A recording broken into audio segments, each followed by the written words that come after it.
Karena aku tahu nanti hasilnya dia nggak tajam-tajam gitu tumbuhnya, tapi langsung lontos gitu kan. Itu dalam bayanganku pasti nanti langsung mulus gitu. Tapi kenyataannya tidak seperti itu. Enggak seperti itu ya. Waktu ditempelin Beda banget.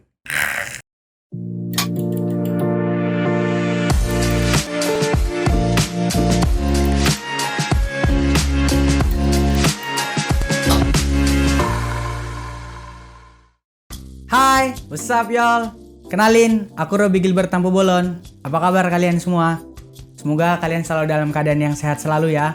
Karena di tengah-tengah pandemi kayak gini, yang paling penting adalah kesehatan. Buat teman-teman yang lagi kuliah online, tetap semangat. Buat teman-teman yang lagi nyusun tugas akhir, skripsi, tesis, tetap semangat juga biar cepat selesai dan cepat wisuda. Terus buat teman-teman yang lagi nyari pekerjaan, bergumul, semoga ditemukan di tempat dan waktu tepat. Amin. Jadi, aku mau kasih tahu nih buat kalian semua. Di tahun 2021 ini, Joy punya sesuatu yang baru buat kalian semua. Kita punya new podcast, namanya Joy Teman Sharing. Asik banget gak sih? Jadi, Joy Teman Sharing ini tempat dimana teman-teman Joyer atau teman-teman alumni itu kita bisa sharing pengalaman kita. Yang mungkin kita nggak tahu pengalaman itu penting banget buat teman-teman atau orang lain, yang bisa memberkati buat teman-teman yang lain. Jadi buat teman-teman Joy yang mau sharing, nanti kita bisa sharing-sharing di sini, berbagi pengalaman. Sekarang aku mau sharing sama temen Joy, temen Joyer, yang kalian pasti udah tahu orangnya. Dia seorang influencer di Instagram, lagi merambah di dunia YouTube juga. Followernya udah sekitar 11.000 lah. Tapi memang belum checklist biru sih. Coming soon ya, kita doain aja. Langsung aja kita panggil Awi. Hey, what's up Kawi, apa kabar? Bentar dulu. Udah tes belum? Kok nih main sentuh-sentuh aja? Oi, Kok udah tes belum? udahlah kemarin. Gila, aku udah 2 kali. Kawi baru sekali, aku udah 2 kali. Aku juga udah tes ya, Kayaknya aku lebih duluan daripada kau deh, kayaknya aku tesnya. Enggak lah, Dan aku kan hasilnya non reaktif. Kok hasilnya gimana? Positif? Hasilnya Positif sehat? positif ganteng dong. Hasil sih. Gimana nih kabarnya Kawi? Makin ganteng aja. Tapi tetap lebih Itu ganteng. dia masalahnya. Aku tuh nggak pernah jelek. Tapi kalian tahu kan, tetap lebih ganteng aku. Banyak orang yang bilang kayak gitu loh. Ya kan? Langsung aja Kawi. Oke. Gimana nih Kawi kabarnya? Bentar dulu, aku punya pertanyaan ya. Aku punya pertanyaan. Sebenarnya tema hari ini nih apaan sih? Kok aku tiba-tiba kayak rasanya aku tuh kayak dipaksa ditarik datang, dan aku tiba-tiba di sini tanpa di briefing apapun gitu. Kita jadi nih ngomong yang nggak ngalur ngidul, ngomongnya tipis-tipis, tapi bermakna. Pernah nggak dapat kayak gitu ngomong-ngomong? Contohnya apa nih? Lah kan aku yang nanya. Oke, jadi intinya nih aku ngapain? Aku tinggal jawab pertanyaan aja kan? Nah, kita ngomong aja, kita bakal sharing pengalaman Kawi, terus gitu. habis itu nanti mungkin teman-teman tuh bisa belajar lah apa dari pengalaman Kawi, meskipun ya sedikit, nggak apa-apa, yang penting belajar aja. Aku kok ada di discourage duluan nih. Enggak. Jadi Kawi ini lagi sibuk apa sih sebenarnya? Sekarang lagi banyak sih yang aku lakukan untuk terlihat sibuk. Biar nggak kelihatan ini ya, apa namanya, pengangguran. Betul. Ini soalnya nih pandemi, pekerjaan susah guys. Jadi ya berusaha untuk terlihat sibuk itu lebih baik daripada tidak melakukan apa-apa. Jadi intinya adalah Kawi lagi sibuk apa? Sekarang sih sibuknya untuk persiapan sih, lagi pengen nyari pekerjaan sih sebenarnya. Spesifiknya pengen kerja di industri entertainment. Iya. Merambah ke YouTube ya sekarang ya. Di YouTube. Lagi pengen jadi editornya YouTuber, jadi doakan supaya aku dapat pekerjaan. Kita doain yang terbaik aja buat Kawi. Kawi kemarin juga kayaknya foto produk juga nggak sih? Foto produk ya. Foto produk bayi sama foto produk aksesoris ya. Gila, udah jago sih Kawi kan. Tapi BTW ini loh, apa namanya, foto-foto di Instagram Kawi itu keren-keren banget sumpah. Thank you. Salam dulu. Dulu. Udah sanitizer belum? Udah dong. Oke. Keren banget sih sumpah. Tapi maksudnya Kawi itu memang apa namanya, bisa dijelasin gak sih, lihat apa background pendidikannya itu memang ngambil fotografi, jadi kayak kakak belajar sih itu atau gimana? Nah itu dia masalahnya. Kalau ditanya background pendidikan ini, sebenarnya aku tuh lulusan videografi di perfilman di ISI. Tapi bohong. Bohong. Enggak, aku jurusannya elektro. Oh elektro. Wow, jauh banget ya. Deket banget atau jauh banget nih aku mau bilangnya. Ya bisa dibilang jauh sih, tapi Tapi ya, masih make sense lah. Soalnya kan kalau misalnya kayak foto-foto gitu, kita butuh kabel-kabel. Kalau memang kalau disambung-sambung sih sebenarnya make sense. make sense, nggak ada yang salah bro. Jadi bener-bener ini ya kuliahnya teknik elektro ya. Teknik elektro, terus lulusnya lumayan cepat, sekitar 7 tahun. Wow. Tapi tetap lulus ya, 7 tahun juga tetap lulus kan. Tetap lulus sih, puji Tuhannya. Kalau selisih 2 bulan apa 3 bulan lagi gitu aku di DO. Gila. Terus apa namanya, Kak Awi ini kan setauku juga Kak Awi itu STM-nya STM ya atau SMK sih atau STM. SMA? SMA ya? Dulu sebutannya tuh STM, tapi sekarang SMK. SMK ya? SMK-nya SMK. juga listrik. Listrik juga kan, gila. Tapi maksudnya kan ini Kak Awi itu fotografi, terus jauh banget gitu dari backgroundnya. Nah apa namanya, Kak Awi itu ngerasa salah jurusan gak sih atau? Sekarang aku mulai tahu kenapa aku diundang ke sini. Iya. Ini kita tipis-tipis aja. Oke. Ya, dulu aku milih jurusan teknik elektro waktu kuliah itu karena aku ngerasa pas waktu SMA di SMK aku juga ngambil jurusan listrik. Jadi aku pikir kayaknya kalau aku masuk ke teknik elektro ini bakalan nyambung nih. Oh gitu. Itu alasan pertamanya. Alasan keduanya sebenarnya karena aku nggak terlalu tahu banyak jurusan. Aku berasal dari Kalimantan Barat dan di tempat aku kebetulan nggak banyak yang udah berkuliah gitu. Jadi aku taunya informasi itu kalau orang kuliah ya kuliahnya paling dokteran, perawat, biasanya terus gitu. apalagi tuh yang paling umum banget hukum biasanya kayak ya gitu, itu doang yang aku tahu. Nah jadi aku pikir kayaknya elektro nih bakalan nyambung. Kalau aku ke hukum kayaknya makin kacau.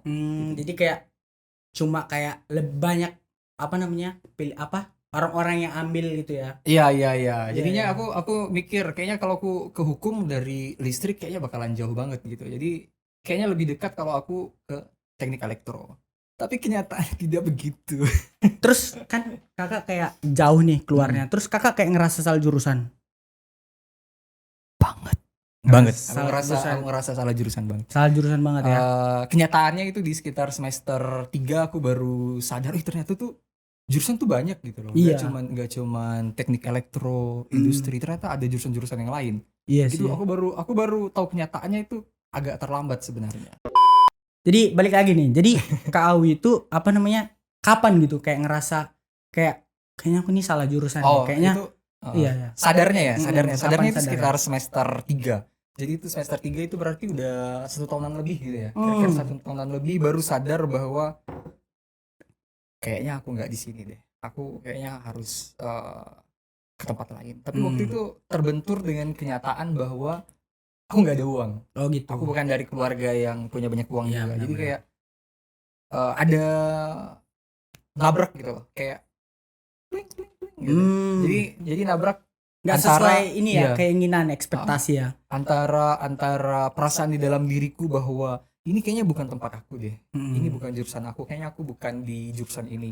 Tapi kenyataannya bahwa aku nggak punya uang. Iya, Aku iya. nggak punya kesempatan untuk kalau aku ngulang lagi uangnya jadi sayang gitu. Iya sih.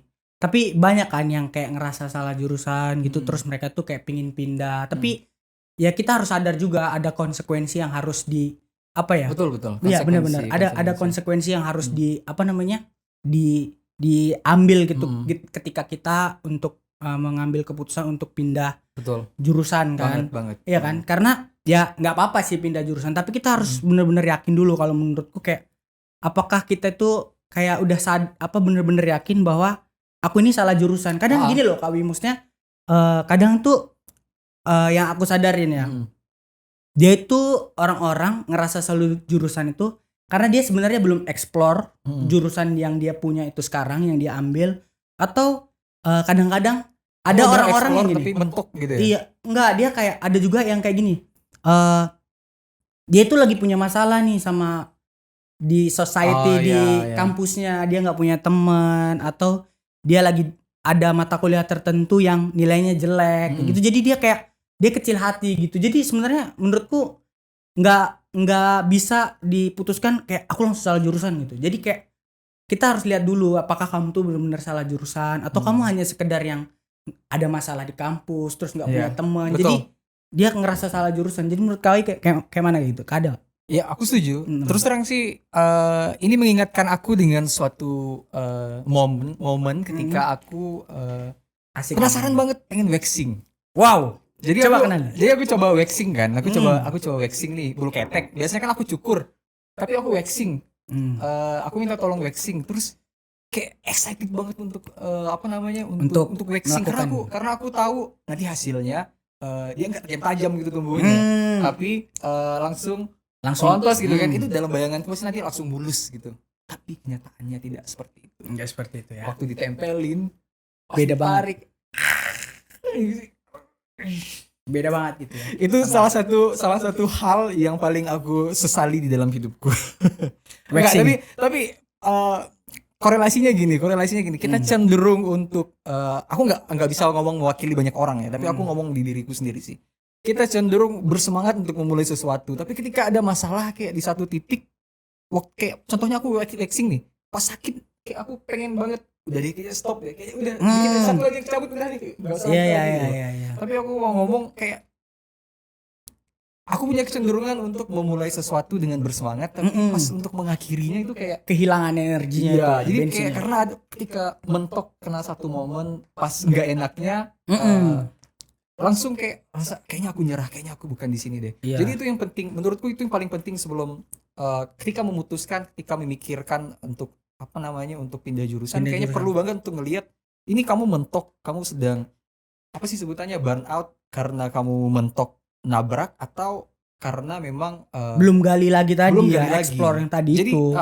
Jadi itu yang perlu hati-hati, jangan sampai aku pindah jurusan. Oke, mungkin keluargamu kaya, tapi jujur aja nggak semua orang punya privilege kayak gitu. Benar. Gitu. Karena kadang kan kita mikir kayak gini, kayak kita mengeluh gitu kan, kayak andai kan aku ada di jurusan misalnya nih, kayak aku kayak dulu tuh pingin kuliah di psikologi, sekedar biar kawi tahu aja. Jadi aku pengen kuliah Bentar, jadi jurusan kau sekarang apa? Ya kalau menurut kakak yang kayak keren teologi. Kayak keren kayak aku ini gimana? Teologi fix. Teologi ya? Enggak dong. Aku yang pokoknya yang bagian megang-megang uang. Megang-megang kan uang. Biasanya kelihatan gimana gitu kan. Bentar, jurusan apa tuh megang-megang uang? Akuntansi dong. Akuntansi. Okay. Jadi aku tuh kayak balik lagi ya. Kayak aku tuh ngerasa kayak andaikan aku kuliah di psikologi dulu, pasti aku bakal lebih rajin. Padahal kenyataannya mungkin di ketika aku masuk belum tentu rumput tetangga itu lebih enak, lebih hijau. Iya, sapi juga tahu kalau misalnya rumput tetangga. Fakta lainnya aku juga pernah kepikiran untuk di semester 3 tuh salah satu pertimbangan aku waktu itu, aku belum langsung untuk memutuskan untuk ke fotografi. Pindah jurusan fotografi atau ambil kuliah jurusan fotografi. Tapi aku mempertimbangkan untuk masuk jurusan apa. Yang pertama, aku sempat beberapa kali sih goyang. Yang pertama aku pengen ke jurusan filosofi. Apa itu? Wow. Ini filsafat. Ya, jurusan filsafat. Filsafat. Pengen ke jurusan. Tapi filsafat tuh bentar. Oh, iya. Dulu tuh dalam kepalaku tuh filsafat tuh kupikir tuh orang yang bisa memotivasi, memberikan apa namanya? Mario Teguh. Tapi singkat cerita, pas aku tahu filsafat itu seperti apa sebenarnya, terus aku nggak ngambil jurusan. Iyalah. Kawi Jadi bisa. buat kalian yang jurusan filsafat, kalian hebat. Tapi terus kedua aku juga pengen masuk jurusan psikologi. Karena aku senang psychoanalyze. Jadi aku senang kayak membaca baca pikiran. Dia nih jenggotnya pendek, ini pasti ada nggak bisa tumbuh panjang. Ada artinya gitu ya. Nggak bercanda.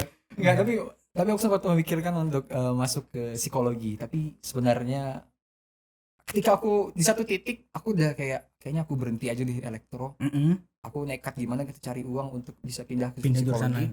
Tapi di satu titik aku kayak merenungkan lagi, apakah ketika aku sudah di psikologi aku akan merasa lebih baik daripada ini, atau aku akan merasa berada di tempat. Iya. Bagaimana kalau ternyata itu yang menjadi masalah bukan apa yang sedang kujalani sekarang, tapi dalam diri sendiri ya. Gitu. Iya benar. Tapi kan ini ada orang yang ngerasa salah jurusan beneran, terus dia kayak bilang, kakak nggak tahu, aku tuh salah jurusannya itu karena orang tua aku maksa kayak gitu. Oh iya.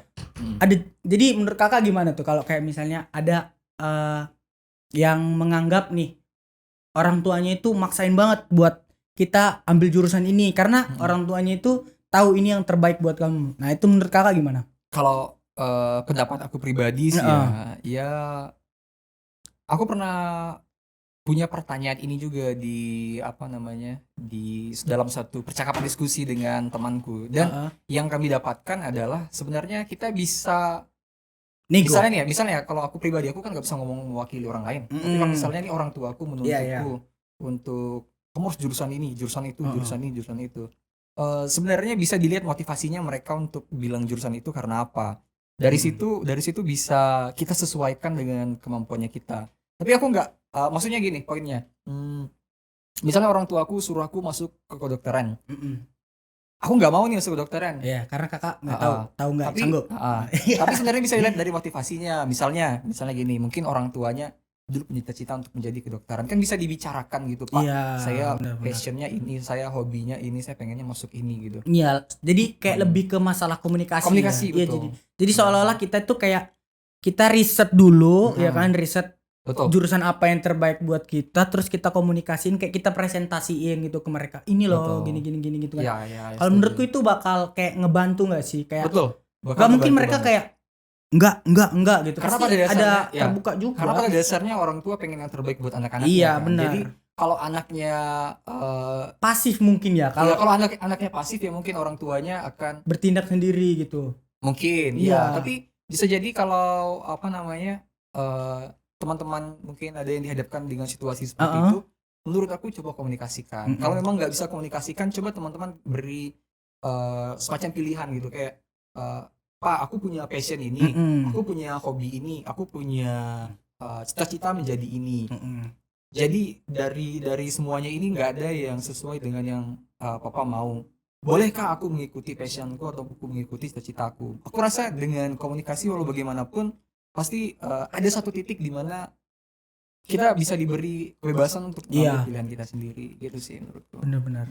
Terus ada lagi nih Kak, kasus kayak salah jurusan. Kadang kita tuh pingin, ya kan? Kita tuh pingin kuliah itu bukan masalah jurusan apa, tapi pinginnya kuliahnya di mana. Jadi kayak misalnya nih di Universitas A yang dia itu terbaik di Indonesia. Jadi aku terkenal lah. Kayak aku nggak peduli mau jurusannya apa, yang penting aku kuliah di situ kayak gitu. Itu menurut kakak bisa memicu salah jurusan nggak? Bisa jadi. Iya kan? Bisa jadi. Mungkin kan ada yang motivasinya karena aku masuk kampus bergengsi nih, jadinya aku bakalan jadi lebih bergengsi, atau setidaknya mungkin nanti pekerjaanku bakalan bisa lebih bagus juga karena dari kampus yang lebih bagus. Sebenarnya sah-sah aja. Tapi yang pengen aku kasih tahu buat mungkin teman-teman yang belum mengambil keputusan untuk ngambil jurusan apa dan masih bingung tapi sudah harus memutuskan untuk apa, aku rasa coba research dulu yang research itu jadi, paling penting sih, sumpah. Yang apa yang mau dilakukan ke depannya, mau kerja di mana, hobimu, cita-citanya apa. Untung kalau misalnya hobi, cita-cita, passion sama jurusannya nanti bisa satu jalur gitu. Iya. Tapi meskipun enggak, kuliah itu boleh kok jurusan lain. Itu nggak akan rugi, belajar nggak akan rugi.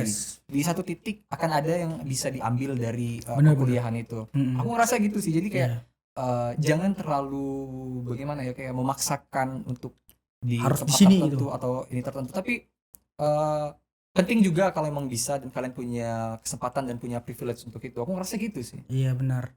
Jadi kayak kita tuh kayak kakak Kawi bilang tadi, singgung tadi tuh kayak nggak apa-apa kuliah nggak sesuai kerjanya kita itu, tapi kita harus tahu dulu essence dari kuliah itu apa. Bukan cuma kayak misalnya akuntansinya aja, tapi kita itu hidup bersosial, dimana kita yang kayak kita belajar bertemu sama teman-teman baru, dan akhirnya kita kayak ya berdinamika lah istilahnya. Kita bisa tahu sifat orang, apalagi di Jogja yang menurutku itu ini Indonesia mini banget kan, maksudnya dari berbagai suku ada di sini, kita ketemu di sini. Itu kayak bukan hanya masalah misalnya kayak aku akuntansi aja, tapi kayak kita belajar gimana sih, ya kan? Jadi kayak itu penting banget nggak sih?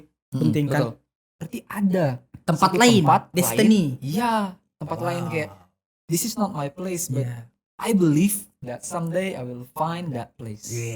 Gila keren banget. Itu kutip dari buku mana sih itu?